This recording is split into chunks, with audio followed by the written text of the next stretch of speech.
Yo, welcome to episode 82 of the Titanforge podcast. Dude, you in that starting soon screen is so good. What? It's just crossed out over and over again. It's just like very late CEST. And it's just like A different color, 3:30. 3:30 p.m. Well, here's one thing that I realized. Even though the time changed PST from 3 to 3:30, it didn't change in European time because it's still very late. So I should just put like afternoon-ish PST and then I wouldn't have to have changed it. But it's not even CEST, it's CET right now. That's why it's so late. Yeah, it's because you have to wait a whole half year for CEST to be back on. Okay. Um, so this week we have quite a bit to catch up on because we did miss last week due to a combination of IRL events going on. We're all back and everybody's okay though for this week, I hope. True. And I'm fine, thanks. Don't say it like that.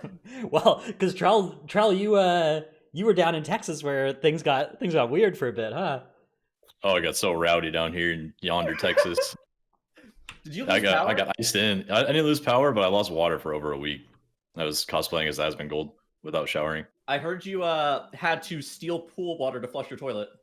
Yes, I had to get some buckets, go out to the well, aka the community swimming pool, get some water, and come back up to use for certain things. Wow, that is horrifying. The American infrastructure, bro. Yeah, it's just Texas. It's weird.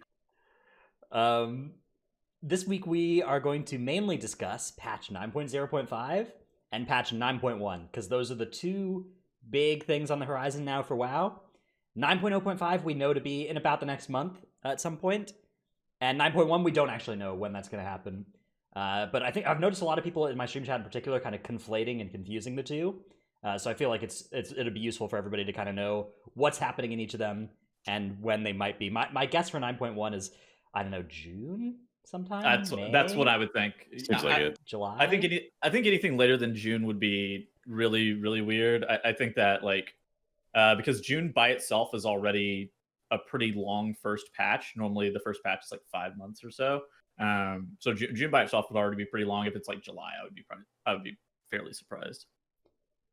Yeah, because 9.1 is the big content patch. That one has the new raid, the new zone, all the new exciting Maw content. It's been confirmed, by the way, that Sigia is basically not relevant at all. You can spend it all now, fire it off. Don't need to do any of the Sigia hoarding stuff that I've talked about in previous episodes, which, thank goodness, is really nice that that's not incentivized. Was I the only person who got the absolute shit baited out of me whenever the press release got leaked and they were like, join forces with other covenants to fight the Maw? And I'm like, are they letting us swap freely between covenants now? No, fuck you. No. You're not swapping, but you're joining forces with the other covenants. I'm like, okay, very cool. Well, they've like said that they're going to look into making sure that it doesn't feel too bad to swap. So we'll see what that means. But yeah, let's say right now, dungeon meta feels pretty bad to swap, and it feels pretty bad to not have the right covenant in your group. Yeah, and there's some news on the horizon about that as well. So 9.1, the major patch with most stuff happening in it. 9.05, though, is the sooner patch, and that one has some more, like, systems updates. This is the one that it's going to have, like, legendaries, conduits, covenants, and some other changes, including the introduction of Valor Points. Valor Points we've talked about, I think, last show, maybe. Yes. Yeah. They hadn't fleshed out the system fully. Still haven't fleshed out the system fully. It's been implemented on the PTR, but they said that it's supposed to be, like, majorly changed within the next week. So there's still a lot of stuff with Valor points. The like how many Valor you get per dungeon, how much you get for doing a calling, all that seems to still be in flux. I would suspect that the item level is also probably in flux. Maybe. If I had to. Yeah, there would be. I'd love to see a way to get up to 226 there, but I'm not holding out hope actually on that one. Well, we'll talk about this. Oh God, we can talk about at some point. So under the BlizzCon section, they actually talk about PvP gearing and how they may actually revert it back to WoD style of gearing, and for arena specifically. And for those who don't know, basically the arena gear would get bumped up 60 item levels whenever you were in arena. Whether it didn't matter if it was the conquest stuff or whether it was like the honor stuff, it would get bumped up like a bunch of item levels whenever you were inside of like BGs, RBGs, whenever you're engaged, I think in open world content and in arena. But that kept item level deflated for PvPers where they didn't just mass farm to 226 item level gear the first week of the expansion or whatever. Yeah, this system had some upsides. It had the upsides of like your PvP gear was good in PvP, but it didn't make you OP in PvE, right? And they could implement something like this for Mythic Plus as well, right? Where there are items that are 220 that scale up to 226, right? Or even 233 for weapons, only in the M Plus dungeons. The downside I've always felt with this system was that like you ended up maintaining like multiple different gear sets, not because the items were like better or worse, just because like they were different item levels and different content.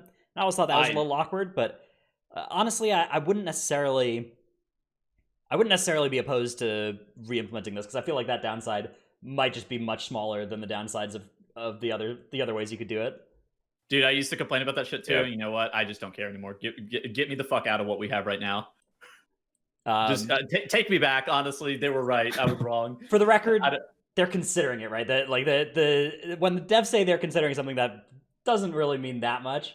It's a little bit different if they like denied they were ever considering something and then they say, all right, now we're considering it. Like that indicates a trend, but I'm not sure they would have ever said they weren't considering something like this, right? So I don't know if this actually implies there's any movement on this in this direction, but I think it would be a good place to go. I think it would be a nice, like it'd be a little awkward, but I think it would solve a lot of those rough problems around the margins of item level. I think it also allows them to do like cooler stuff with. So if they do re-implement tier sets and shit, I think it allows them to do pretty cool stuff with like tier sets and potentially even like new trinkets. I don't know if they're going to actually change up the trinkets or if you're going to have like battle masters and badge and shit for the rest of the expansion, but like they could potentially do some weird stuff with trinkets as well, as long as they're being scaled up. Yeah. So you mean like cool trinkets that are only good in one form of the game because they're only high item level in that form of the game? Exactly. It's like they don't have to worry about making raid trinkets that are OP in PvP because the PvP trinkets are better or something. Yeah, that's cool. That potentially, or they could honestly also just disable PvE trinkets in PvP. That I don't think anybody would like really complain that much. I think that would not be a bad idea either. Or like I don't know, nerf them. Just have them all come out at 30% effectiveness in PvP. That's fine too. So that's one of those solutions would help, I think. Yeah, I think. But I mostly just agree with all those points, though. I think it's I'm encouraged by the amount of movement there has been though on gearing since the start of this expansion.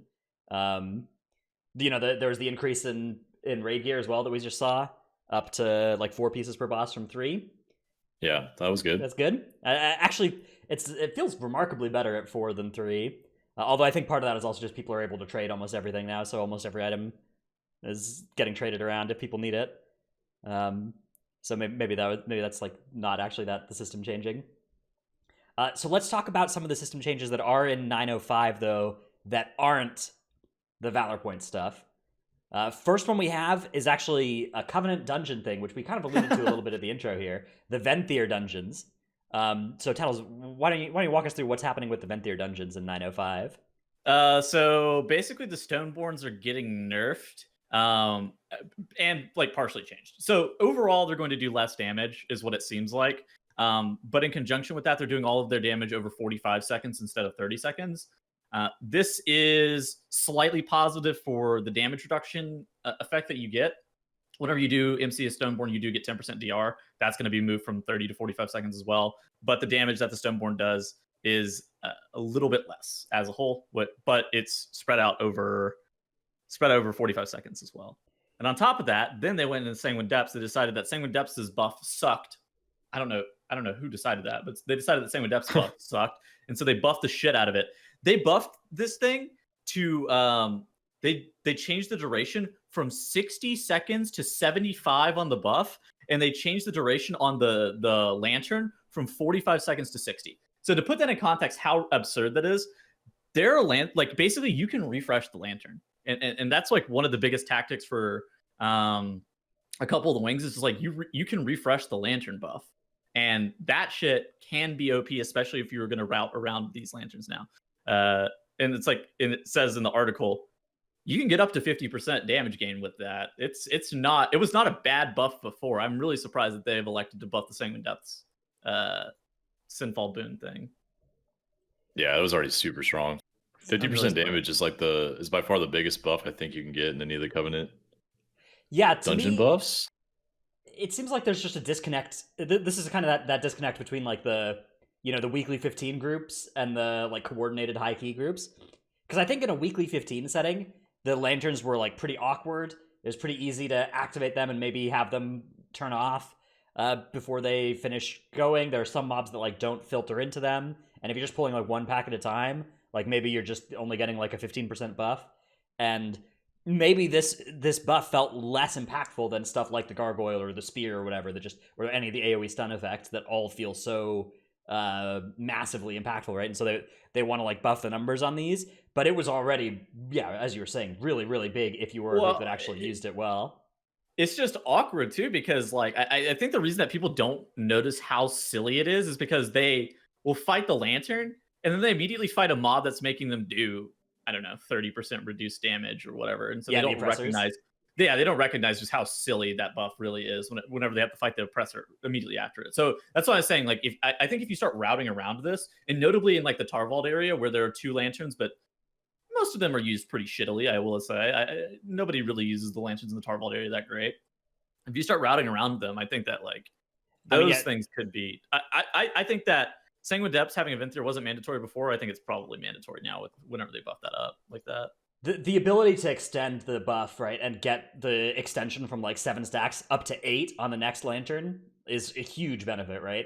Well, it also resets the duration. Right, exactly. So like, you get like double benefit from the first lantern if you can extend it on the second one, and that the window to be able to do that has gone up from the 60 seconds after you get the buff to 75, and the lanterns are active for longer, so it really hugely expands the window to get that double extension thing. Yeah. The problem is like Venthyrs are so rare in Pugs as it is, and second, it's kind of hard to do this Covenant buff because it's not just one person clicking a button; it's like the whole group effort. One person activates the lantern for 45 seconds. The rest of the group has to keep mobs in it. Like the whole Tarvald area, the mobs drop puddles constantly, so it's hard to keep the mobs in it. So it's a whole like community get together to get the buff kind of thing rather than one person. But it is cool to see buffs. Hopefully, this encourages Pugs to do it more. What do you think about people being asked and asking others to swap covenants for dungeons specifically? I mean, I don't think it should be a thing. I think we should be able to swap covenants, but in our reality, it sucks. Yeah, I mean, I think if you're in like a push group or something, if you're trying to push like a high key, the same group for all week, like, yeah, you guys should coordinate and make a comp that has the best chance of succeeding in the dungeons, right? At what point would you swap for your group? Like if I was pushing M+ for like with any, if you're on your Kyrian Vengeance Demon Hunter right now and you needed to be playing Venthyr with Draven, like at what point would you start swapping? If M+ was like my priority, I would do it just if I was pushing keys, right? Regardless of really where our group is at, just because that gives us the best chance of success. However, there's a little bit of a drawback where like pushing that button potentially nerfs you in raid next tier, right? Mm-hmm. Having pulled the trigger on that, so that's something that you got to juggle, right? Because it sort of becomes a question of like, okay, what's the relative priority you're placing on M+ versus raid? On the other hand, Venthyr might be good in raid next tier as well. So I'm trying to think at what point I would go Venthyr on my Brewmaster, because like I play Windwalker and raid, so Venthyr, Windwalker, and raid would be hard inting. It's not good on Brew either, right? No. It's like all 3 of the other covenants are much better, right? Yeah, I don't know. I think you could go Necrolord Brew. That's like a thing. Bone Dust Brew is fine. But like if I had to go Venthyr, I don't know. I'd have to wait until like really late in the tier to ensure that my guild doesn't have more wipes or something, because I'm not Kyrian. I think Trance went Venthyr. Or not Venthyr, Necrolord. Yeah, I went Necro to try it out. I think that's fine. Like I think Necro Brew is just totally playable. And so same with Fae, actually. I think both of those are very defensible. Yeah. But Venthyr Monk in general is just kind of scuffed. But that segues rather nicely into our next bit, which is they're actually doing quite a bit of work to take a look at those scuffed Covenant spec or Covenant class combos and bring them up to where the others are. So next expansion, next patch, 905, we have a bunch of changes to the different Covenant effects, including also legendaries. So there's some legendary buffs and nerfs, and a bunch of stuff for Covenants. I think the biggest thing that'll affect every class is the Necrolord buff. Fleshcraft is giving you a 20% DR now while you're channeling it. You channel the same size shield over a shorter time, and it's 40% of your max HP. This is quite a substantial buff too. I think the weakest, pretty universally the weakest of the signature Covenant abilities, right? Because in a lot of settings you could never really channel, and a lot of roles couldn't effectively channel this. For value. It's also by far the least represented Covenant. Like it's, I don't even think it's close. I think that Necrolord has like by far the least representation in a pretty meaningful way too. I don't like. Obviously, we are pretty skewed. How many Necrolords do you guys have in your raid? Is it just the DKs and the Resto Shamans? We actually have less Vinthirs in raid. Yeah, I think so. But I think Vinthir as a whole has higher representation, which is strange. Yeah, I think some of our Resto Shamans swapped maybe to Venthir for keys, although I think some of them might have swapped back now. I don't know. I don't keep track of our raid Covenants. After Sire went down, everybody's free to do whatever they want with their Covenants. Yeah. It's basically our theory. We had 2 Vinthirs, so our Arms Warrior and our Disc Priest were both Vinthir. And then we had I guess we had triple DK, so we had 5 Necrolords. Yeah, I think it was just the DKs and the Resto Shaman that played it in our raid also. We just had so many Night Fae, man. Yeah, Fae everywhere. And Soul Shape got a lot of value this tier. Like it's really good on both Sire and Stone Legion. There's a lot of good moments for Soul Shape, so that you saw that ability used all the time. I think Door of Shadow's a lot less common, but that also has some pretty good value in a couple of those fights. Depending on which spec you're playing, especially if you're playing one of those immobile specs. It's got a lot of good stuff it does. And of course, Carrion File, that's another, that thing's just insane. Yeah. Also, last time we were on the show, we talked about Fleshcraft being a 30% DR. It was bumped down to 20%, like Darno said. And also, we were talking about how it couldn't be dodged, or tanks could not dodge or parry, but you actually can. They changed that at some point. So Fleshcraft is a very, very strong defensive for tanks, like especially for incoming magic damage bursts, but I have a feeling they're going to bump it down to like 10% DR, 15 maybe. Yeah, so it's a question of opportunity cost, right? So you're spending 3 seconds, and you're going to heal yourself for 40% of your max HP and give yourself a 20% DR for those 3 seconds. To what extent is that better than the other things you could be doing? My suspicion is it's actually probably pretty competitive, or even slightly better if you are actively getting autoed, and if you're tanking, like it's probably fine to actually push this button. As a small defensive, but it's not as big as it seems because of the opportunity cost, right? That you could be pressing your your keg smashes or whatever and getting your bruise back. Yeah. But if you're ever sitting with like a bleed or a poison on you and you're not next to the boss and you press this button, that's going to be huge value. And there are a lot of beefy tank bleeds in a lot of fights. I think it's practically useful for stuff like even the shards of Halkias with Obliterators and Halls of Atonement. Like, yeah, most of the damage to the tank there is from the Wicked Bolts from the Obliterators, and like you don't always have kick coverage for those bolts, and so like, yeah, that's a flat 20% DR versus magic damage. And it's a shield on top of it. It's really not that bad.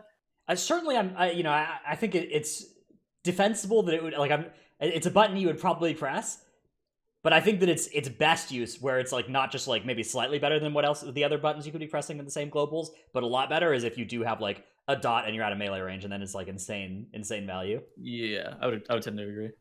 I think in those situations as a tank, I kind of think of my defensives as like a utility belt. I've got like 4 things on my belt I can use, and then they run out. But like adding one more thing to the utility belt is always really nice. Like say you find the 5 Ether Diver packs in Spires, and you can like AoE stun them and then Fleshcraft and take all of their hits at the same time, and just DR all of them. Like stuff like that's really, really good. Yeah, I think that the DR, I imagine, is going to trick people into not channeling this thing before combat, which is kind of the meta with it right now, right? Is you press it out of combat if you ever get a couple seconds. My suspicion is that is still going to be really good, and you should probably still do that more often than like my guess is that the fact that it's attached to a DR is people are going to feel like they need to have this DR be effective before they press this button now. And my guess is that That's a it's good still point. like using this thing out of combat is still going to be extremely good because obviously there the opportunity cost is 0, right? Well, as DPS, that is the case. I think as tanks, like you want to in raid you definitely cast out of combat. In like you don't want to stand there for 4 seconds channeling it as part of the well, it's because you don't, because you just want to start the pull. But like if you have an Yeah. opportunity, right? If your healer's casting res or drinking or whatever, I think it'll often be a good button to press. It'll depend a little bit on your tank spec because some tank specs are just so fine on pull, right? Like if you're a warrior and you could just like avatar shield block and charge in, like okay, big vibe, yeah. Don't need anything. But if you're like a Death Knight or a bear, you know, Even a Vengeance Demon Hunter, man. Having an absorb shield on pull is big. That's big value for those specs that are so squishy for the first couple globals, right? Like while you're marrow rending, you're dying. I feel like Vengeance Demon Hunter is also really, really squishy on pull. Like spikes doesn't feel like enough on pull a lot of the time. Well, to be honest, every tank's really squishy on pull. It's probably pretty true. Now. I mean, I always just like cannon off either Fiery Brand or Fell Devastation as like a third global on most pulls. Yeah. So yeah, I mean, I agree with you that if you don't do that, you start feeling in pain. I get it, Demon Hunter pain. Yes. Well, I mean, you'll like leap into a pack with spikes up, and you'll just fucking die sometimes. It's like, okay, unfortunate. Okay, let's take a look at some of the broader sweeping changes here in 9.0.5. See if there's anything in particular that we want to call out and discuss. So there's some various buffs to certain specs and talent choices. We got Havoc Demon Hunter, Unbound Chaos getting buffed. There's other changes. It's not perfectly organized. Like there's some Havoc Legendary changes to talk about as well when we get there, I think. Resto Druid's getting a couple of small buffs. Beast Mastery Hunter, Spitting Cobra buff. Mistweaver Monk. That's a huge buff to Beastmaster. Like just the number, I mean. Yeah, 260% is a big number. I think Spitting Cobra was a pretty bad talent though. It is a god awful talent. I don't know if it would still be used. That talent was fucking beans though. That thing is so bad. Our Defender's Heal now has a visual effect. Poggers. Spirit Shell nerf. Also poggers. Although probably it still exists. Probably still gonna be pretty good here. Couple of other, changes here. Ellie Shaman, quite a bit going on here. We've got changes to basically all of the damage of Ellie and Resto damage, except for Lava Burst is getting nerfed and everything else is going up, basically. How the fuck are they buffing Ellie? Well, it's pretty underrepresented. It's so good right now, though. It does a lot of damage already, that's true. Although, Lava Burst, all of these changes, but then Lava Burst reduced by 10%. This actually does offset quite a bit of this, because Lava Burst is a lot of damn. Like, Lava Beam, that's the Ascendant's Chain Lightning thing, right? I tend to agree, but like, not a real what change. The fuck? That class didn't need a buff. Certainly the, Earth Shock damage going up is going to be fun in PvP, man. The spec just one-shots you, yeah. Dude, some I love enhancing buffs as well. Hug. Then we get to the Covenant. So this is where we start getting to the real stuff. So Death Knight, we've got Kyrian buff, Kyrian Death Knight buff, pretty substantial.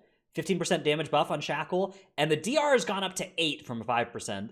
I was already playing Kyrian on Blood for just potentially for raid. It feels pretty bad. It's an ability that just is not a particularly satisfying one to use.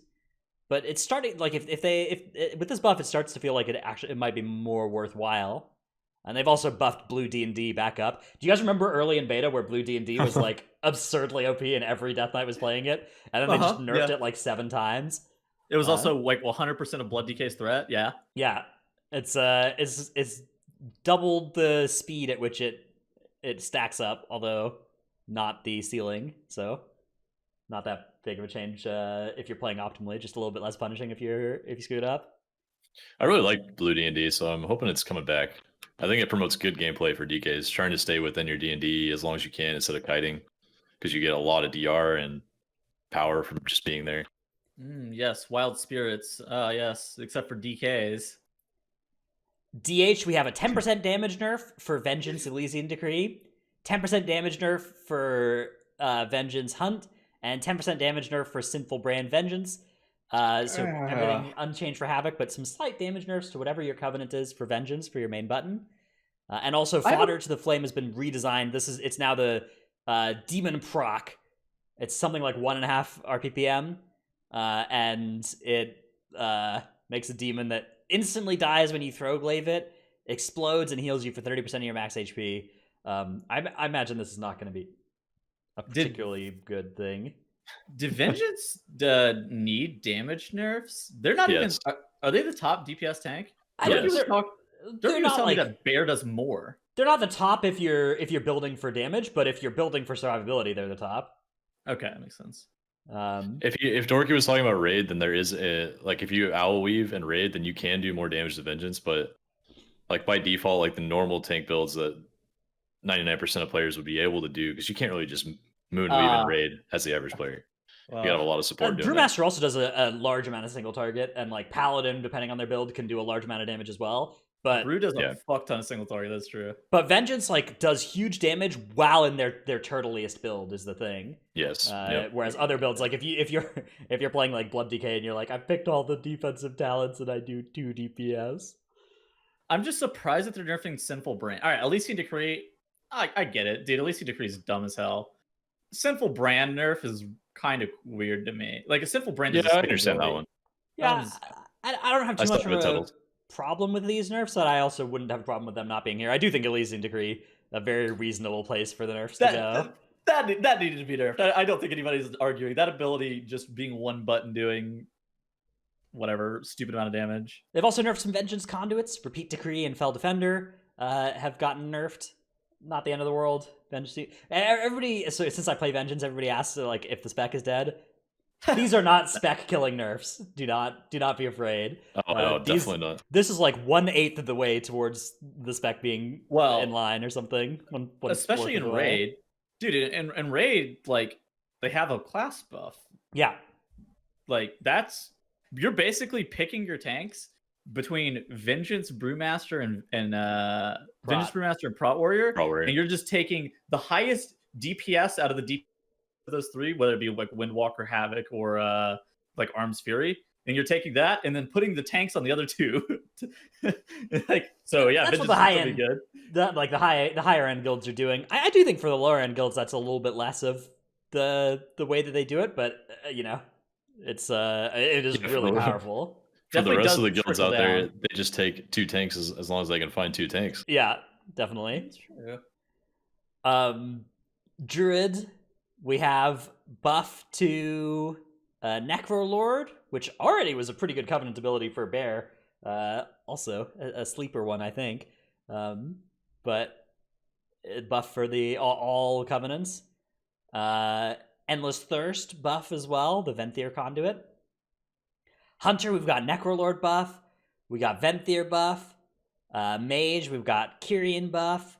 We got Necrolord buff, which is kind of exciting for perhaps Arcane under the when the stars align, and there's some very convoluted circumstances you could come up with where Arcane Necrolord is pretty powerful. So, where Arcane is powerful, yes. Arcane Necrolord is like if you have 3 targets, a 3-target burst window every 3 minutes or every 4 minutes. Necrolord is just that are insane. Stacked. Yeah, that are stacked because they do have to be close enough for your Arcane Blast to cleave. And it's a 15% instead of 10%. It's it's a buff.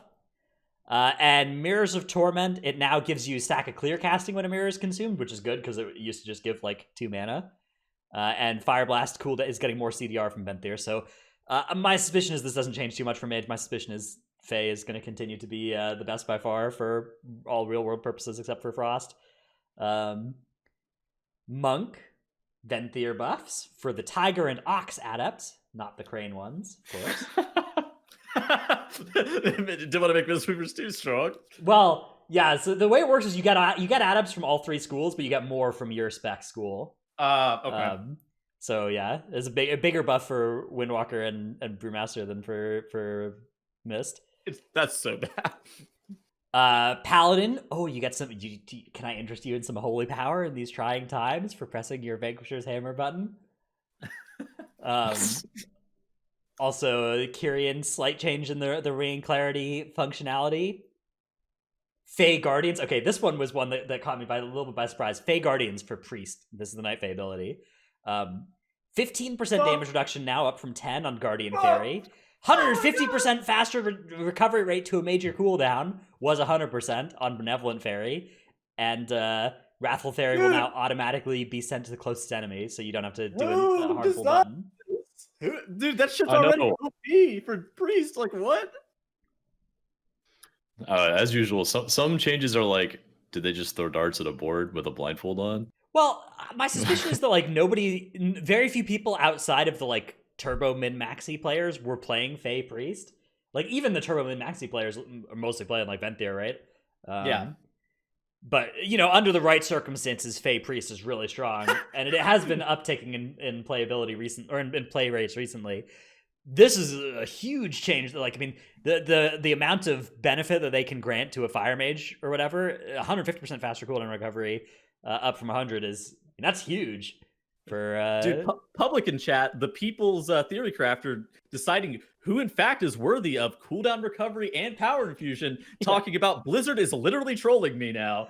I mean, the sick part is like, I think you could turn Moonkin into a 2-minute spec now, right? Like, I think you probably can. Okay, so consider the following composition, right? You have a Fey Priest that's like giving Moonkin CDR. You probably don't even need to PI them. You can just PI like a Hunter or you don't DK need it. on their You don't army need or whatever. PI. And then you have the Warriors, who, spoiler alert, Warriors are getting that banner ability, which I think we actually did talk about when it was first spoiled, but is granting 400 mastery every 2 minutes. So Moonkin could just have CA and 400 mastery every 2 minutes if you bring a Fey Priest and a Warrior.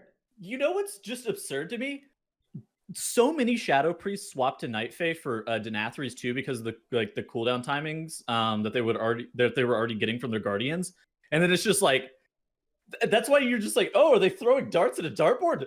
Night Fae Priest was already good. It's just good under niche circumstances. Well, that's now the thing, it's right? Like, oh, you're just gonna give that shit away now. You're not allowed to keep that anymore, man. To me, it's the exact same thing as the Sanguine Depths Venthyr change, where it's like, okay, yes, when the game is being played, like, by people planning ahead and thinking about how they're going to use all their buttons and like developing a coordinated plan for how to attack stuff, this stuff was already really powerful, and it's now just being brought to really more power. But that's because it's the players that aren't really doing that like just didn't see Night Fae as being all that attractive. Because Night Fae being used at like 50% optimal play is pretty bad, right? It's pretty bad if you're just kind of casting it at random. And so in order for it to be good in that case, you just need to buff the numbers on it, right? And similarly, like the Venthyr ones, if it's just like, oh, hey, here's the Lantern, I click this, oh, I get a 10% damage buff, cool, right? That's pretty bad as well. Used in that kind of naive way, right? In the way where you're not really planning ahead, which is different from the more obvious abilities, right? If your ability is just one button, 2-minute cooldown, does a bunch of damage, right?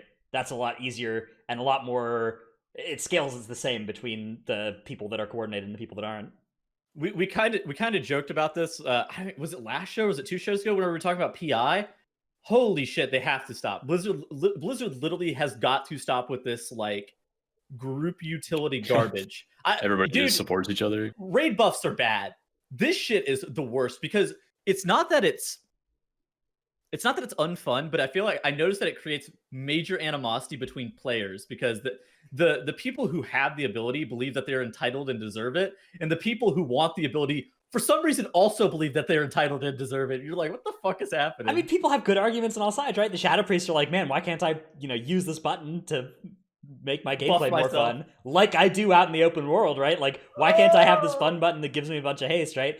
And then your Hunter's like, oh, no, dude, look, I've crunched the numbers on this. I'm the right person to target with this. It gives me the most damage. And then your DK's like, no, dude, look, I'm armying, so I should get the PI on my army. And then your Priest's like, no, dude, I just used it 1 minute ago on the Hunter because it's right to use it on them or whatever. And just all three people, nobody in this situation is happy. Everybody's just angry. And like one of the 3 people at any given time is just like, just territorially defending their PI, and they're like, get away from my PI.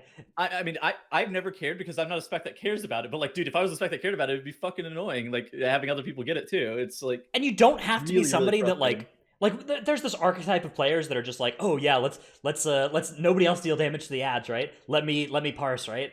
And you don't have to be one of those players for it to not be fun when other people that are getting PIs, they're getting like 2 PIs, are doing twice as much damage as you, right? You don't have to be that parse, sensitive to not have as much fun when Exactly. the PIs are like hugely affecting the damage meters. Well, I mean, on top of that, I tweeted this out as a joke. I was like, Innervate should give 25% haste. It's whenever you hear that, you're just like, what the fuck? That's some bullshit. But then whenever you really think about it, that's the exact same shit that Power Infusion does. It's just like that is such an absurdly stupid idea that I tweeted out, and then you just think about it, you're like, wait, they already have that in the game. You're like, yeah. It's just bad to see changes like this that are increasing the amount of support spells out there, or the power of the support spells, where people just want to use their own stuff, man. I'm gonna Heart of the Wild myself with fucking Resto Affinity and Innervate myself, then so I can get my own haste. I don't know. I don't like healers. All right, to close out the changes here, we've got some random Venthyr Rogue buffs. Rogue, I think, was the class that had I was most impressed with how closely tuned all the covenants were for Rogue, but also they're the least exciting covenant abilities of any class. So I was the most true. impressed with how close all 3 specs of Rogue are tuned together as well. Right there at the bottom. Holy shit. Poor rogues. Shaman, we got Carrion buffs. We got Fae buffs. Wait, that one's reasonable. We've got Primordial Wave buffs, but it's actually just Primordial Waves for enhancement buff. Which initially it was all of them. Okay. I was like, wait a minute. And then Chain Harvest also buffed. Damage and healing on Chain Harvest buffed. Ellie and Resto, yeah. But I mean, Resto was using it for being the Venthyr in the group, right? Yeah. So I think a general synthesis of all these changes are very minor changes to try to get the low outliers in line. There are very few buffs. They even took the Warlock nerfs off the board too. They went back on that, right? There are very few nerfs. They took the Warlock nerfs off the board. They're basically just trying to buff up the stuff that is like really, really bad. And Night Fae Priest, which my suspicion is that this isn't going to change too many specs' best Covenant options. It will bring a few of them closer, and my suspicion is for a couple of those there might be some marginal changes in which one the best is, and it might feel bad for those specs. There are a couple that I do think, like the maybe Warrior Necrolord, maybe Fae Priest. Those are the ones where like maybe this will shift metas. But I think for the most part, this is a set of changes that will not shift the meta so much as make it like less punishing or more interesting to be one of the less main covenants. Oh, this is interesting. What do you think about there being no Naya or Pelagos nerfs yet? I'm surprised a little bit by that. Yeah, I mean, I think the difference, when you look at the difference between like Pelagos and like Brawn, right? Or Mika Nikos, I guess. Oh, Brawn. Don't get me started on Brawn, man. Mechanicus or whatever. Yeah. Brawn just shows up and he like hits for 0.2 damage and then just runs away. My work here is done, but you didn't do anything. POV, you're about to finish a pack on Sanguine Week. Your rogue summons Brawn and knocks the main mob back into the Sanguine randomly. Your rogue is now a Night Fae. Dude, the best part of the Mika Nikos tree has that fall damage DR, which is functional on that's functional on Sire. You take fall damage like 4 times in that fight. Fuck, I'm dying. Yeah, I don't know, man. I'm surprised that they didn't hit any of the Soulbind traits either. Mostly Pelagos and Naya. Those are the two kind of outlier ones. I think that's a case of like, I don't know, if you nerf Pelagos, if you nerf Naya, there are maybe a lot of specs that would potentially switch Covenant to based off of that, right? Like that's something that might affect all 36 specs, right? That is true. In different ways, right? Because like, there are a lot of specs where it might be fine, but there are some specs that aren't really that concerned with which Covenant they pick, and it's the Soulbind, like the power of the Naya tree is a pretty big draw for some specs. I don't know. It's a tough spot that Blizzard has backed themselves into here, but I think that this is a good way to navigate, given the restrictions they place for themselves. I think that these sort of nerfs and buffs are likely to be they're likely to be pretty safe. I think that that they do got to be careful to avoid shaking up the pot too much. And I think they've managed to touch most of the stuff that's an outlier on the bottom end without necessarily like hugely invalidating people's previous choices. So I think that this is pretty good. My question is like how much they're going to be able to keep this up whenever they inevitably introduce like new game systems or people's gear changes or there's tier sets or new trinkets or anything like that. My suspicion is that like once we start getting to the actual like 0.1, 0.2 patches, it's going to be a lot harder to maintain. Oh, speaking of Braun, one of my guildies reminded me. You know, Braun has a trait that consumes your file automatically. Yeah. And like any Does kind it of really? hard content, you drop below that health threshold quite a bit. So like, you just don't have a file when you want it. What's the You health don't have to take threshold? that one, right? It's one of the side picks, I think, but I think it's maybe the good side for conduits. Yeah, I want to say it's 35% health totals. Yeah, I mean That's so cringe. That's usually the threshold they pick, by the way. They usually do stuff at like 35% health for auto consume or like a proc. dude, If it's a heal or something. I made this poll of remember when Mechanome when they said what Mechanome did midway through BFA. I made this Twitter poll that was like, okay, you have an ability that heals you when you drop below a certain health threshold.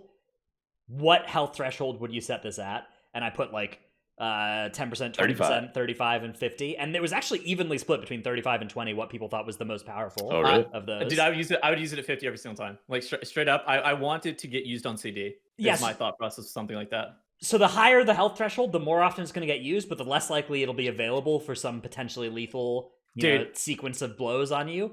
But the lower you set the health threshold, the more likely you are to get one shot through it, right? If you set it at like 10%, there's a good chance you just go from 11 to dead without it proccing. So my general thought process in this game is I'm not going to get one shot by anything that I shouldn't have, at least through something like that.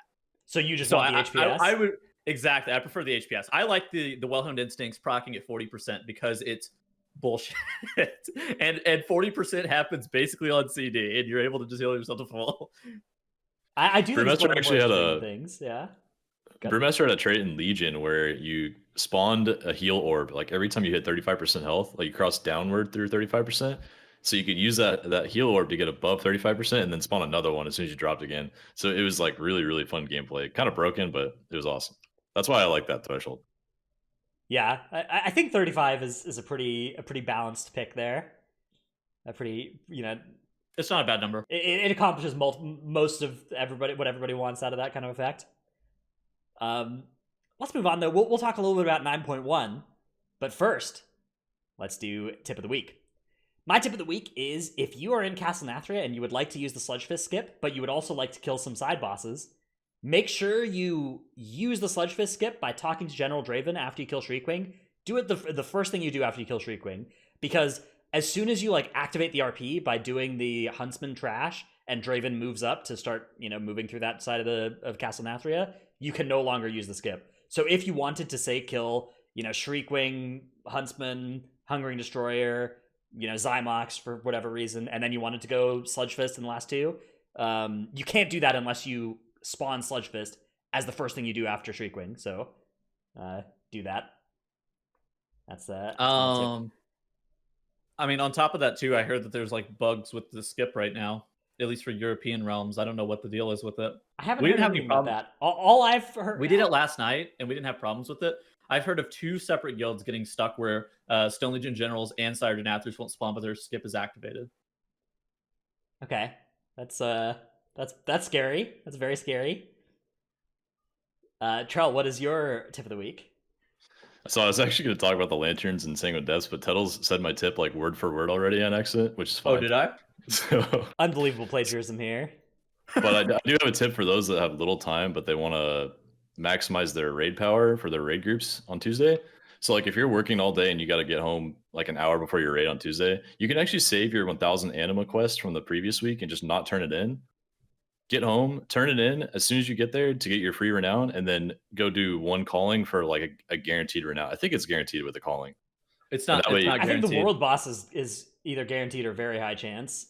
Dude, there's some there's some bullshit with the. There's actually some bullshit with the renown catch up. There's diminishing returns with how much you can get per week. I don't know what the deal is. Yeah, but the first one you get each week is pretty easy. Yeah, you can get 1 or 2. You can 100% get 1 or 2 every week. Whether or not you can get 7. It's at some point you get walled and you just stop getting it, but I don't know what causes that. This tip is a good one, especially for next patch, depending on what the renown breakpoints are, right? Because it's really good if there is a new powerful breakpoint that you just hit, right? There's a new grow for your soul bind or a new 2% stamina buff.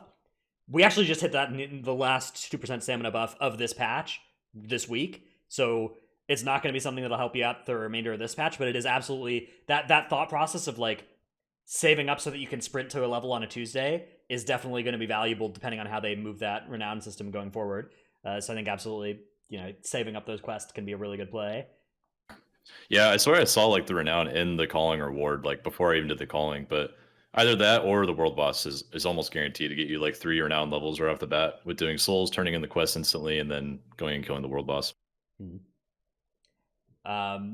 Tettles has a clip of the week for us, and this one is an artisan clip, a delightful classic from, in fact, this very channel, TTV Tettles. So you've got TTV Tettles, the elite druid of the Might Guild, hanging out in the High Mountain form, moving around using the High Mountain racial, tanking the boss in a creative location here, and discovering all too late a tragic event has occurred with the headbutt on this boss. Tettles has fallen prey to the natural reaction of tanking where the camera is most least aids for the tank, but also the worst spot you could tank. Let's get back in there with some sound, maybe. See if we can hear Tettles' response. I'm so fucking dumb. I'm actually the dumbest. All right, and let's hang on. We can set the speed actually on this to we can watch this in quarter time. So let's see if we can watch Tettles' facial reactions as this happens. Why are you watching it in quarter? Here it goes.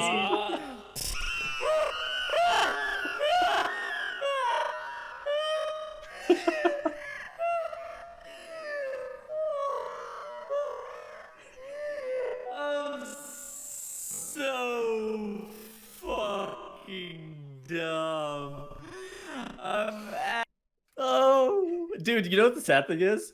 As soon as he starts queuing up headbutt, you can see me mashing my wild charge button like on my bar. I'm just like I'm like frantically hitting it because I realize what's happening. Like the millisecond he starts the channel, I was like, holy shit, I'm about to fucking get launched. I'm like, oh no, and then I'm like mashing it. It was just like not up. I was like, oh god. Yeah, that's that's a rough one. Isn't this the same void that you've fallen off of in an earlier clip of the week as a Moonkin? That was a beta. Okay. Shut up. That Yes, was a beta, and that was by the Juggernaut charge, not by the headbutt. Okay. So we've nearly found all the different ways you can get knocked off that platform, but I'm sure we'll see more clips as the expansion goes on. Tell me, oh, you should have cast Soul Shape. Oh, you should have cast Skull Bash. I'm just like, dude, I literally shouldn't have been there. Yeah. I shouldn't have been standing there. Hey, Tettles, I think that was a misplay. Yeah, I tend to agree with that one. Dude, I literally don't think I've been that embarrassed in a while. I was like, holy shit, I'm so dumb. Yeah, I very much feel that. As a tank in particular, whenever you are tanking, it's like your mistakes just feel so much worse because it like wipes the raid or is very visible. Yeah. It's a lot less feels bad. Yeah, than his DPS. All right, let's move on to our second part of the main topic, which is discussion of 9.1. So 9.1, we don't have a release date for, notably, but we do know that we are going to get the next raid, Sanctum of Domination, or SOD is going to be the name, I guess, of it with the acronym. And it's a 10 boss raid, which I think is a pretty nice number. I like 10 boss raids. We've got the Terror Crew in it. We got the Eye of the Jailer. We got Kel'Thuzad. And we've got Sylvanas as the end boss there. It's not too much known about this, except for those things. We don't know any of the mechanics. We don't know any of the items or anything. We just know that's going to be the next raid. Can you guys believe there's no footage of it at BlizzCon Line? I was a little surprised by that. Yeah. Like not even like a short little graphic of a boss just like floating in the air or something, like literally none. Well, of the new dungeon. We got words of like some of the bosses that are in the raid, didn't we? Yeah, we got Terror Crew, Eye of the Jailer, Fate of the Damned, Kel'Thuzad, and Sylvanas. So that's 5 of the 10 bosses. But yeah, I'm down with the 10 boss raid too, though. Completely side tangent. I think that 10 bosses is like it feels pretty good. We don't actually know all that much besides that about it, which I think that's part like that combined with the lack of a release date are the kind of worrying signs that maybe this patch is going to be later than we thought it would be. Yeah. For me, though, they missed out the biggest slide they could have had on Sanctum of Domination. This is all they would have needed, and really the fact that it's true, I'm still so excited for this raid, is just a slide that says, Stone Legion Generals not included. That's the biggest feature of Sanctum of Domination from my side. What, you guys don't like bosses where you have to hold DPS like 6 times? Oh my god, they got to stop that. They have to stop that, man. I think as literally as long as we've been doing this podcast, we talked about them having to stop this DPS boss bullshit. Because whenever we started this podcast, I remember what it was. It was Zakul. We complained about that for forever. And then it was like, oh god, was there other bosses that... Was there anything in Nyalotha? I don't think there was in Nyalotha, was there? Carapace, you kind of stopped DPS. Oh, yeah, kind of. Not only towards the end, though. It was only towards the end. Like N'Zoth, you sometimes needed to stop for like 10 seconds before pushing in the intermission, but it wasn't a big deal. None of that was as offensive as Zakul or Stone Legion. Stone Legion was, oh my god, Zakul, you were AFK all of phase 1. Stone Legion Generals, also AFK all of phase 1. Oh, Mott and Pugs when you didn't have enough healing. Mott. Yeah. That's a good one. True. Mout. So we also have the Q&A that they talked about. Of course, TBC Classic was announced at BlizzConline as well. We haven't talked about that yet, but there was one good Q&A question about the faction imbalance that I think we can cover. And the rest of it was not the relevant. Overwhelming majority is, lore stuff, but then there was this one and TBC Classic questions, which I understand. I mean, there's this kind of narrative of like, oh, why don't the Q&As talk about stuff that I wanted to hear about? But there's just so many different people that have so many different things they care about in the game.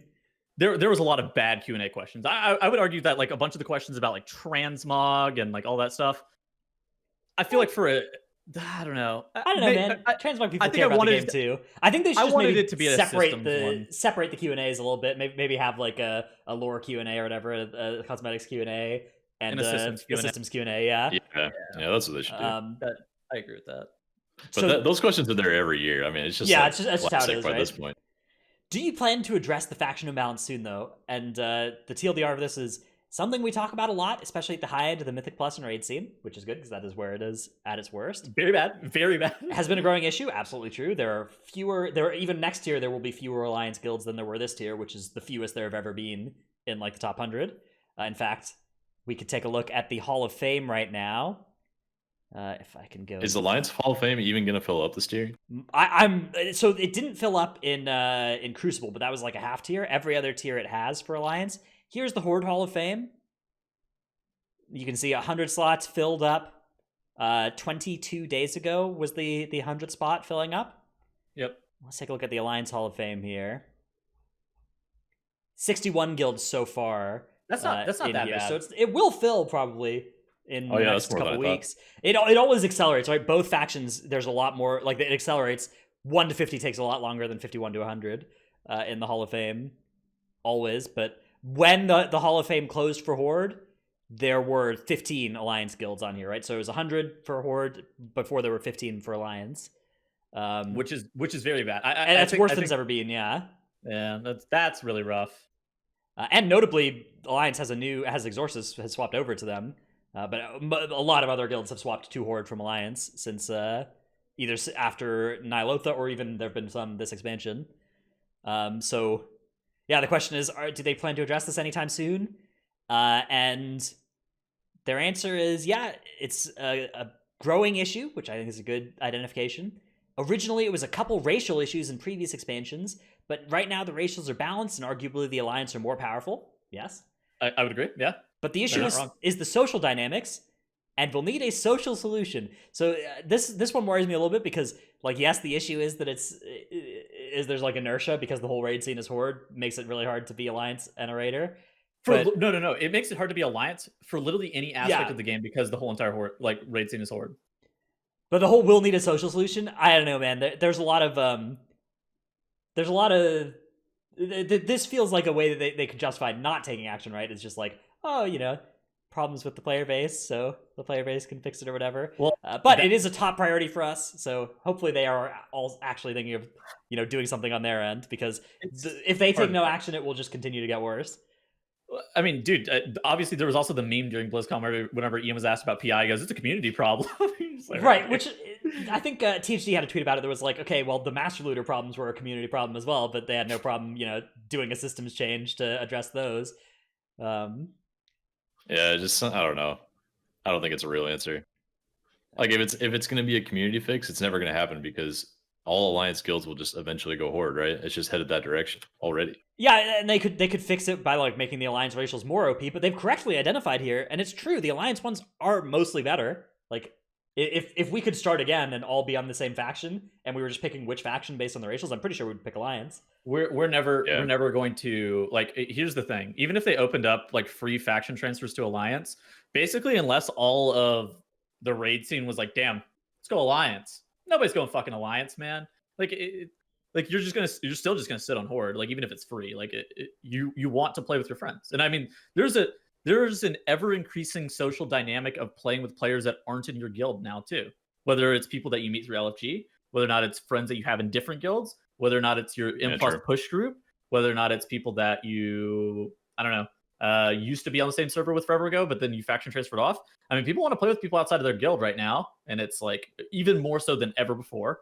But to play with them, they have to be on the same faction, and that's the only restriction right now. It's not realm restricted, it's not guild restricted.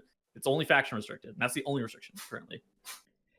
Yeah, I mean, from my end, there's a lot of different ways that you can play WoW, right? And there's a lot of different WoWs that you can find when you start playing. And the difference between like if you start in a place where you're gonna run into people that are actually doing like M+ and have like, even, I'm not talking about like high-end raiding guilds, but just like guilds that raid together in a coordinated fashion, right? It doesn't even have to be mythic, just like a heroic raiding guild that has a schedule. If you're on a server that does that, if you're on a faction that does that, you have such a higher chance of getting exposed to that side of the game than, if you're a new player, when you first create your character, you get sent to these like new player servers that are just total bait, because you go on these servers, and I've done this rant on stream before, but you get on these servers and it's like there's 30 people on the server, there's 2 guilds, and like one of them is recruiting to hope to raid eventually, and once they get like 10 people, they're going to put out a poll to see when everybody can raid, and if there's a time that everybody can raid at the same time, then they'll try to raid, and you go in there one time, you kill 5 normal bosses, and you never raided them again, and it never comes together again. It's a calendar invite. Yeah, calendar. True. In-game calendar. Yeah, raid shows up on your in-game calendar. And so, like, just the difference in experience between if you're on a server like that versus if you're on a server where there's, like, multiple guilds that are like, hey, we're 6 out of 10 heroic, recruiting players, and there's, like, 30 different guilds that are like that have raid times. Like, the odds that you'll get into the raiding Mythic Plus scene is just so different, depending on which of those you end up in. I mean, I know people who are, like, lifelong, people who, like, sit on Area 52, or lifelong people who sit on Illidan who don't, like, they jump from, like, they're Illidan and Area 52 locals, and they jump from guilds to guild on that realm itself. Like, they don't have to go anywhere else, right? And they're afforded that luxury because they're already on. Yeah, because they're not on like Dune Mall or whatever. Gore Grind or some shit. Crush Ridge. So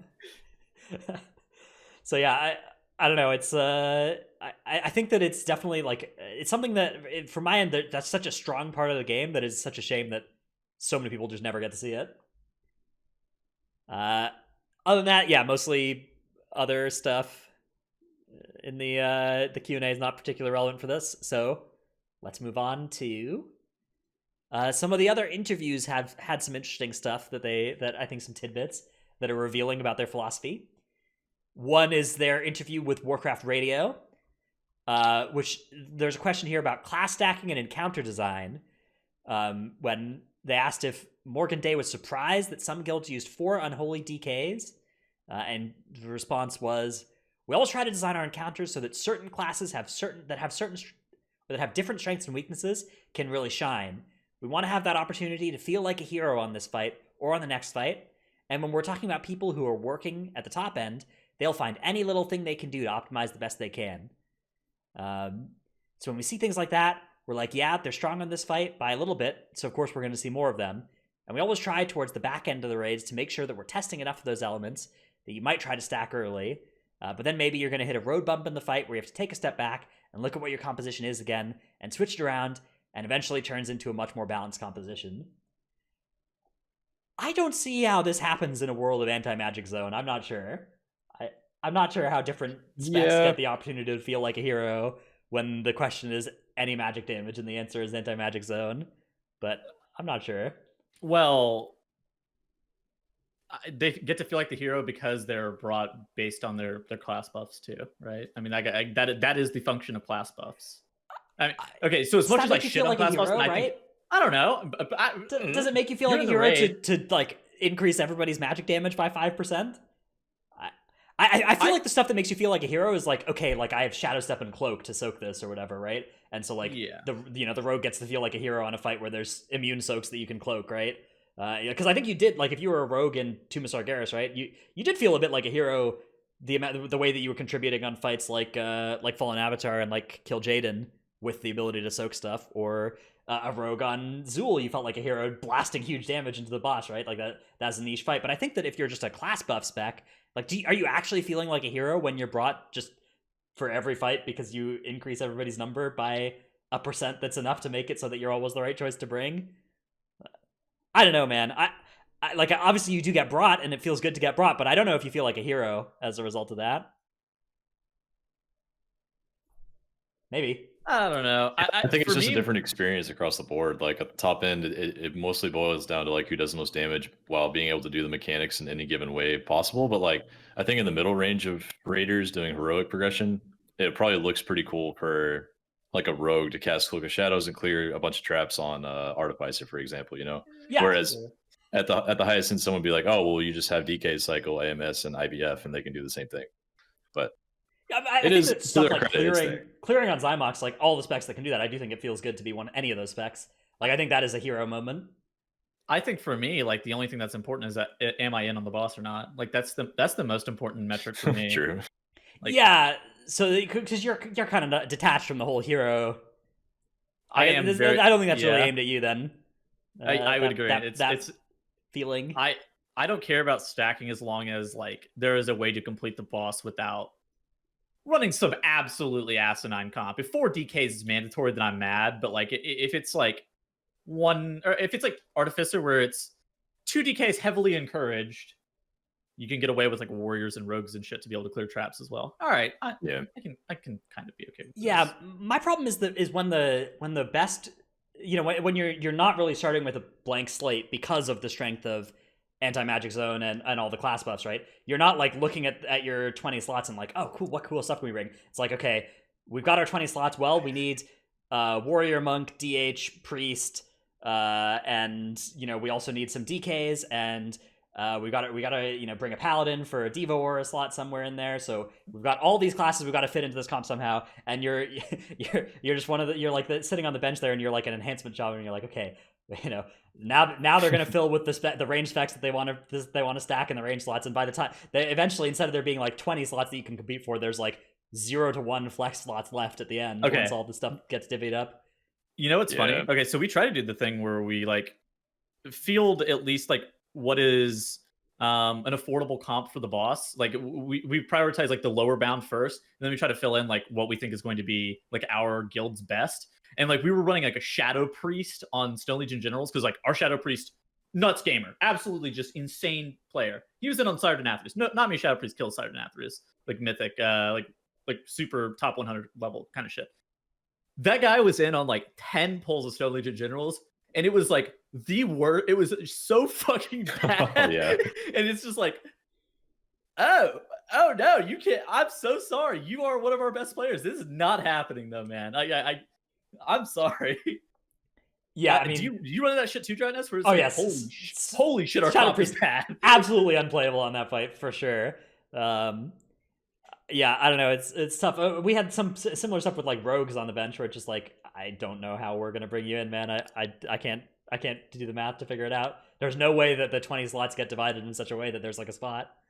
So yeah, I don't know. I mean, it's tough. Well, it's also because 8 slots are literally taken up immediately. Like before you've pulled the boss, Yep. there are 8 slots that are taken up, and you only have 12 to pick from. At least more if you factor in that like minimum. you want those 4 hunters or whatever, right? You want those 3 literally hunters. 8 minimum are taken The up. 8 by, are like non-negotiable. it's like Warlock, Diva Aura, all the class buffs. Yeah, like that shit is literally taken up before the boss gets pulled. All right, other stuff in 9-1. The thing about Hold on, Stygia. pause. Do you think that matters? Okay, somebody says, but that doesn't matter for like World 1000. Do you think that class buffs matter for World 1000 level guilds. Yes. It's just like We can take a look at the like latest guilds to kill Sire and see which guilds That's were not even missing a World 1000. DH and which guilds were missing a monk or whatever. My suspicion is there will not be very many of them, and if they're missing one, they're not missing the others. But I could pull that up actually. I mean, take a look at the most recent guilds that have killed like Sludgefist or something. Okay, yeah, I guess I can just look at rank 1000 guilds, right? Yeah. Yeah, I can go find that. Hang on. I feel like it matters just as much, but it's watered down just because by the time World 1000 guilds get to those bosses, things have been nerfed, classes have been buffed, you naturally That's gain true. power over time. So you have a little bit more leniency, but all those things are still just as important. They can still increase the power of your raid just as much. Okay, I've pulled out 4 guilds here just from the bottom of the top 1000. We can take a look at their comps from Castle Nathria, most recent bosses. So here's World 996 Council of Blood. 3 tanks, including a Vengeance Demon Hunter and a Brewmaster Monk. We've got 1 DK. We've got our Mage for the int buff. We've got our Warlock for the thing. We've got a Warrior. So we've got some weird specs here, but you'll note the druids. There's a DH, there's a Monk, there's a DK, there's a Paladin for Devo, there's a Warrior for Battle Shout, there's a Priest for There's a Warlock. there's a Mage, and there are some specs that are less common for those classes, but there aren't the like less common specs of the classes that don't have those kind of buffs that they're bringing, right? So that stuff is mandatory, but then that's where the anti-magic zone shit is flexible. That's where okay, so then here's World 997. We've got 3 DKs, a Priest, a Mage, a Warrior, a Monk, a DH, a Priest. They even have an enhancement shaman. They do have an enhancement shaman in here. Yeah, this is a pretty melee heavy comp for sure. But it's still all those boxes are being checked, right? There's some there's some rogues making it in here as well, but still the heavy preponderances of the meta specs, right? It's like 75-25 meta specs versus off meta specs instead of 95-5 or whatever, but that's still a pretty hefty barrier to overcome, right? Yeah. So I mean, yes, there are some.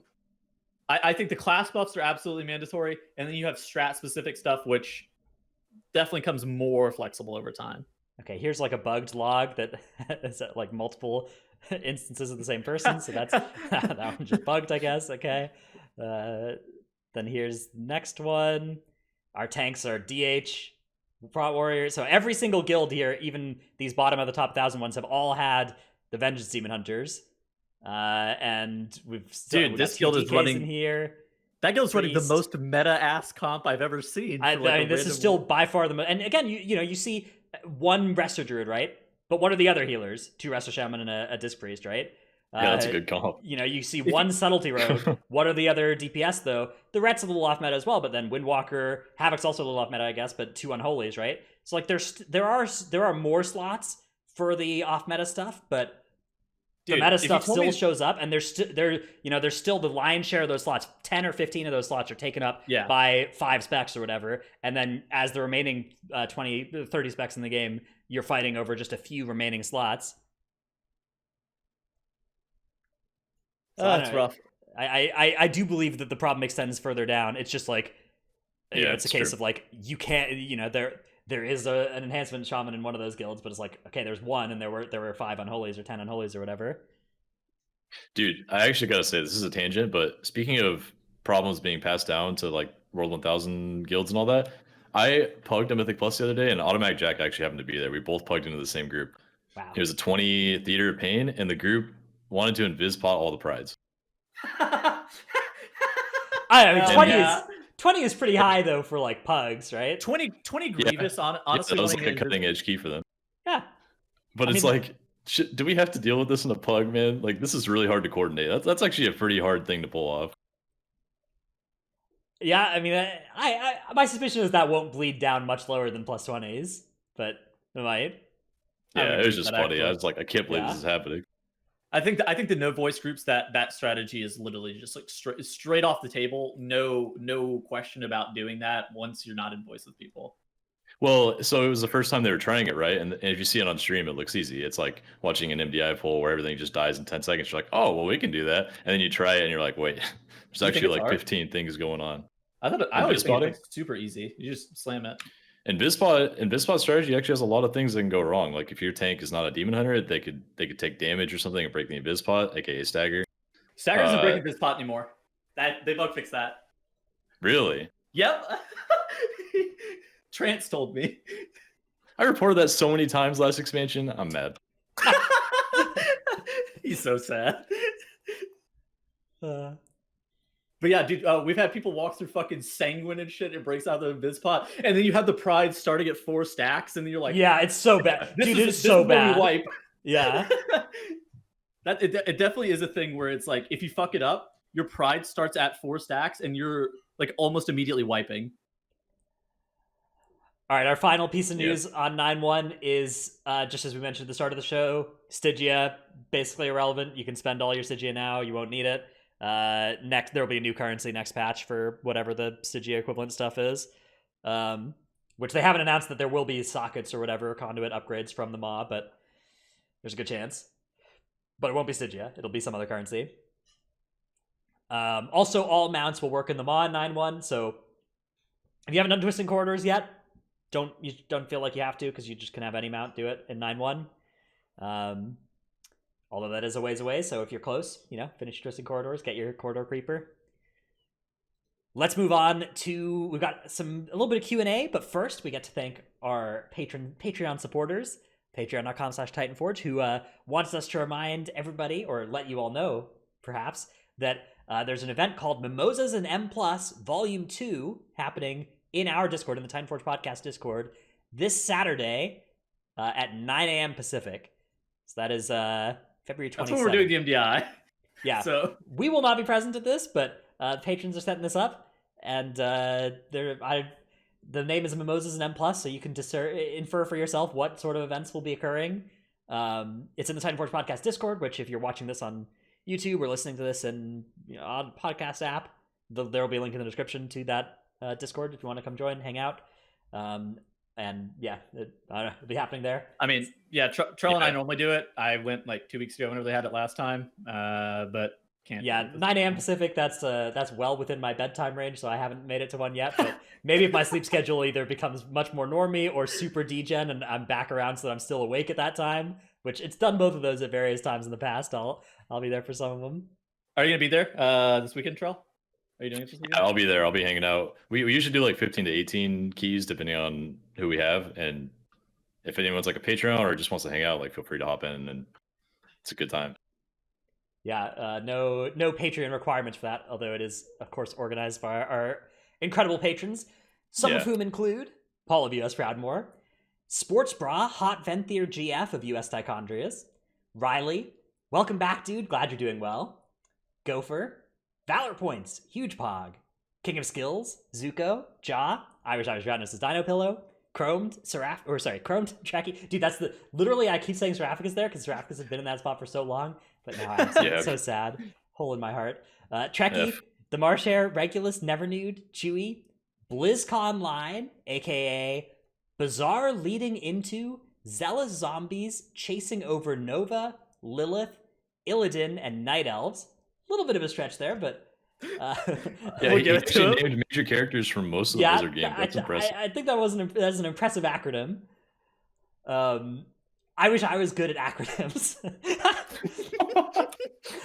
ZivXX, Salty Senny, Necris, Rebdil, Nevuk, Sinmora, Eevee. Oh god, please buff Frosty K and PvE. The new meta was Dude, Eevee had been Frosty K new meta for so long. So sad. Stevenson, an unnamed benefactor. Take Light of the Protector and Frenzied Regen off the GCD. Woe Bonesy No Verse. No Trick. I Scheduled a Tettle's Flame. Sire Dematicus. Mir. Dymat. Syncope. Gamer Dad. 47 Convoke. Oh, wait. Congratulations. Yeah. Did Gamer Dad in training graduated to Gamer Dad? Congratulations on that. 47 Convoke Me Daddy. Maybe I'm a Valheim main now. Handy is going to pump in Shadowlands.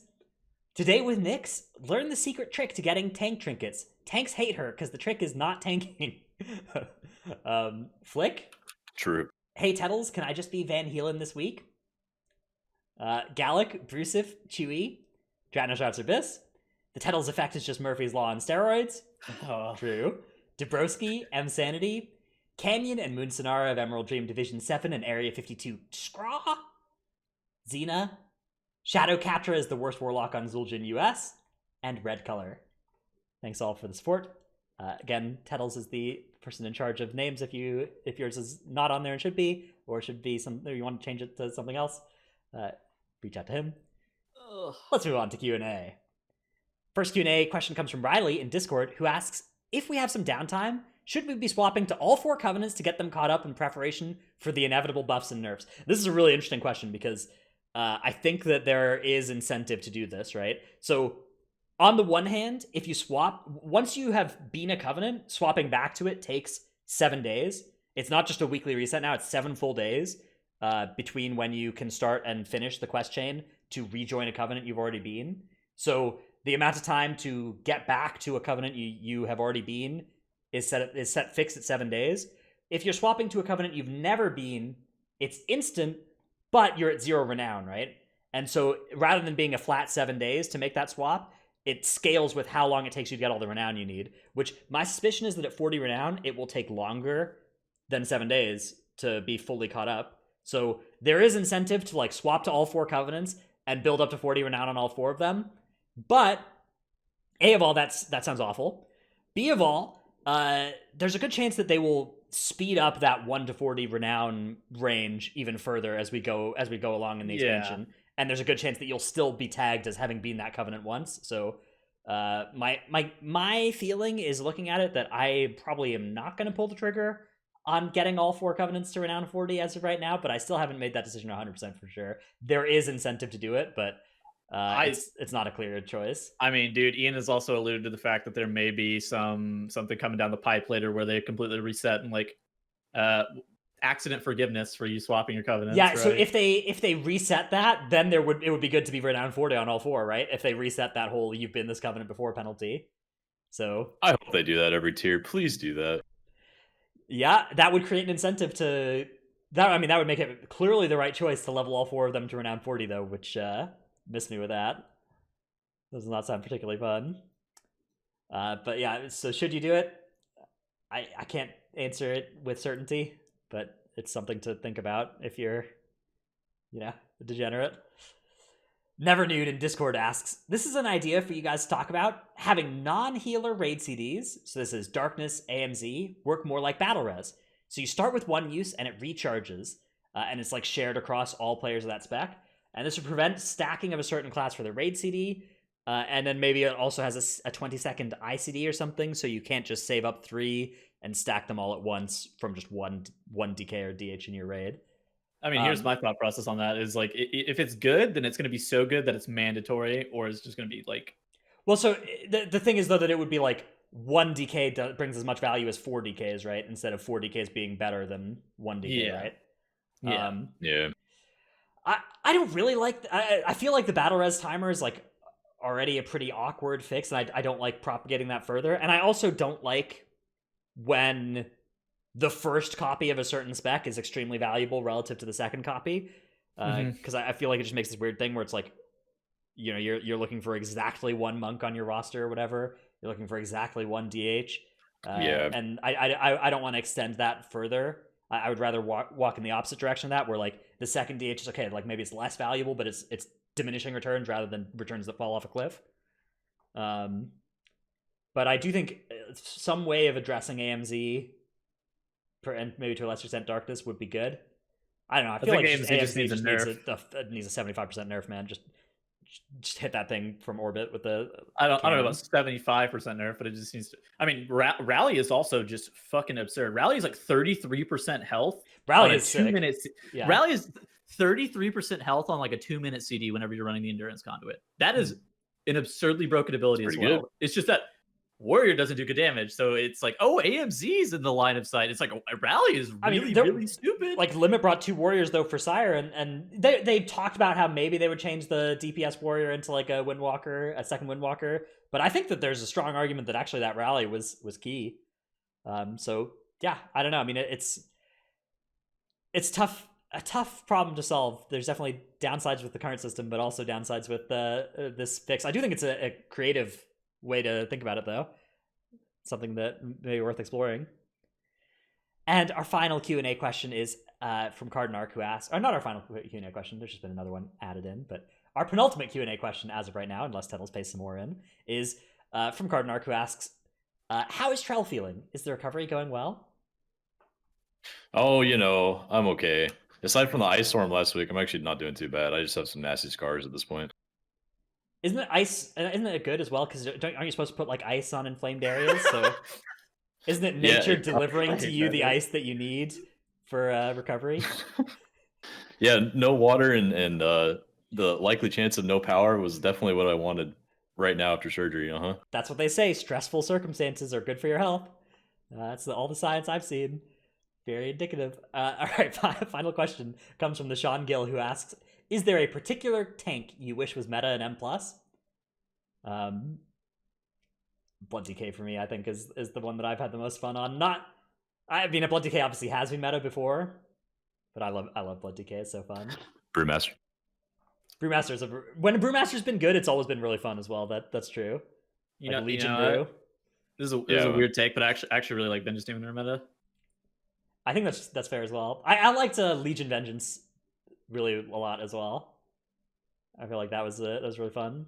I like this Vengeance meta that we're in, at least in terms of how to play around the tank. I think I think tanks have to kite right now, but how you have to play around Vengeance's strengths feels, I don't know, at least semi-rewarding. Whereas, I don't know, you had shit in the past like Prot Warrior where just they feel like their weaknesses were so defined. Well, because Prot Warrior was basically just like, I do the most damage, but like I don't do any of the other stuff. Everybody else you guys do have to do everything that else for me. Yeah, which is a reversal of roles from the tank and DPS spots.